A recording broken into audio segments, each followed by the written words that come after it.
introduction வந்து கேட்டு I am just speechless. Thank you for the lovely introduction. இன்ட்ரடக்ஷனில் சொன்ன மாதிரி நான் தமிழில் ஆரம்பிச்சிட்டேன். அப்புறம்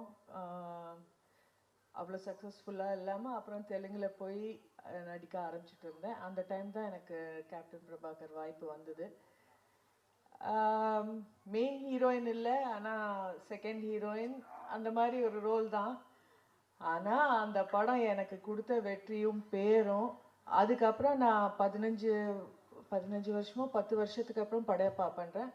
அது வரைக்கும் அந்த ஆட்டமா தேரோட்டமான்ற பாட்டு இப்போ வரைக்கும் எங்கே போனாலும் எந்த ஃபங்க்ஷன் போனாலும் ஒரு ஒரு ஒரு ஃபேடே ஆகாத அதே பாப்புலாரிட்டி. ரிலீஸ் ஆன அப்புறம் அந்த சாங்க்கு எவ்வளோ ஒரு பேரும் புகழும் வந்ததோ அது இப்போ வரைக்கும் அந்த பாட்டுக்கு இருக்குது, எனக்கும் இருக்குது. அண்டு நிறைய ரசிகர்கள் அந்த பாட்டு பார்த்து எனக்கு ரசிகர்கள் ஆனவர்களும் இருக்காங்க. அந்த வாய்ப்பை எனக்கு கொடுத்த செல்வமணி சாருக்கும் கேப்டன் இன்னைக்கு I miss him the most today. இன்னைக்கு அவர் இருந்திருந்தால் ரொம்ப ரொம்ப சந்தோஷமாக இருந்திருக்கும். அவர் எங்கே இருந்தாலும் இந்த படம் திருப்பி ரிலீஸ் ஆகி ஃபர்ஸ்ட் டைம் ரிலீஸ் ஆனால் அப்போ எவ்வளோ வெற்றி பெற்றதோ அதை விட டபுள் மடங்கு வெற்றி பெற அவர் மேலேருந்து வாழ்த்துவார்ன்ற நம்பிக்கை எனக்கு இருக்குது. அண்ட்